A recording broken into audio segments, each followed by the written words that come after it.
বর্তমান সমাজে একটা নতুন বিবাহ বের হয়েছে, যেটার নাম দেওয়া হয়েছে লাভ জিহাদ, হিন্দু মুসলিম বিবাহ।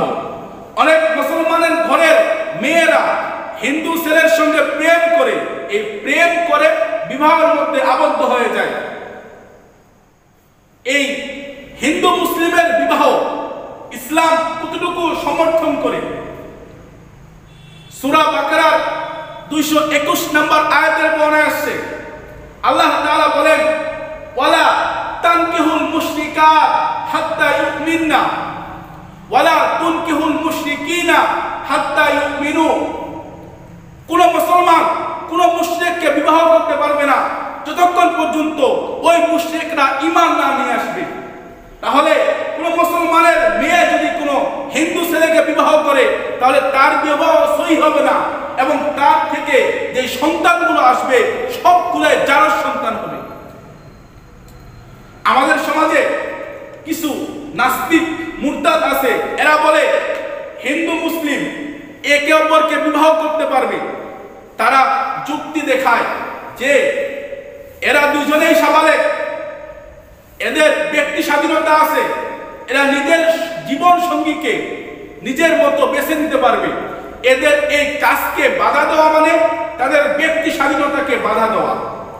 আমরা বলবো আপনাদের এই কথা আমরা মানি না, কারণ সূরা আহজাব আয়াত নম্বর 36 রব বলেন, ওয়ামা কানা লিমুমিনিন ওয়ালা মুমিনাতিন ইযা কাদাল্লাহু ওয়া রাসূলুহু আমরান।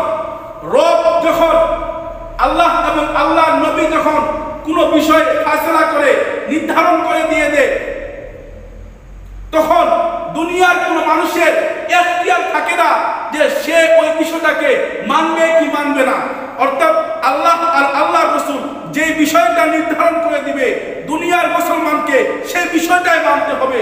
রব নিষেধ করে দিয়েছেন কোন মুসলমান কোন মুশরিককে বিবাহ করতে পারবে না। সুতরাং কোন মুসলমানের মেয়ে কোন হিন্দুকে বিবাহ করতে পারবে না, আর এই বিবাহ কখনো জায়েজ হবে না।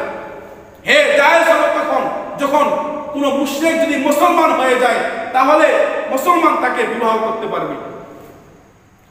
খুব দুঃখ লাগে, খুব আশ্চর্য লাগে, মুসলমানের মেয়ে হয়ে কিভাবে হিন্দু ছেলের সঙ্গে প্রেম করে। আল্লাহ নবী সাল্লাল্লাহু আলাইহি সাল্লাম বলেন, আবু দাউদ শরীফের হাদিস নাম্বার 4031, আল্লাহ নবী বলেন, মান তাশাব্বাহা বিকওমিন ফাহুয়া মিনহুম। যারা দুনিয়াতে যার সঙ্গে মিলামেশা করবে, আল্লাহ তাআলা তার আসর নাসর তার সঙ্গে করবেন। মুসলমানের মেয়ে হয়ে তুমি হিন্দুর সঙ্গে কিভাবে প্রেম ভালোবাসা করলা? তোমার বিবেকে কি একটু বাঁধলো না?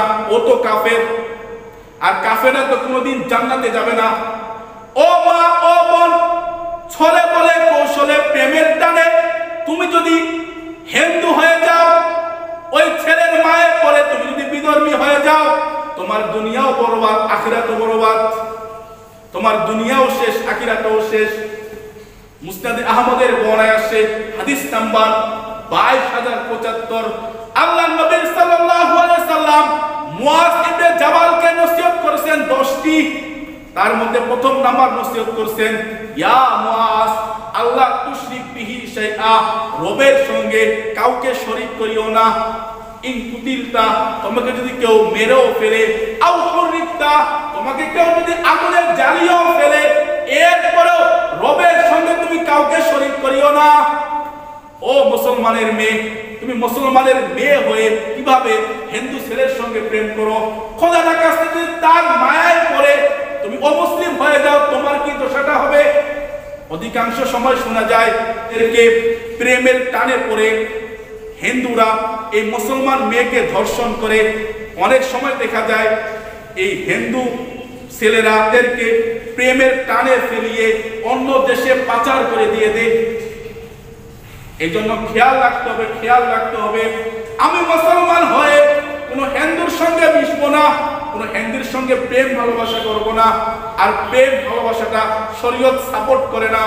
সূরা বানী ইসরাঈল আয়াত নাম্বার 32, আল্লাহ তাআলা বলেন, ওয়ালা তাকরাবুজ জিনা। ও দুনিয়ার মানুষ, তোমরা জেনার কাছেও যাইও না, বেবিচারের কাছেও যাইও না।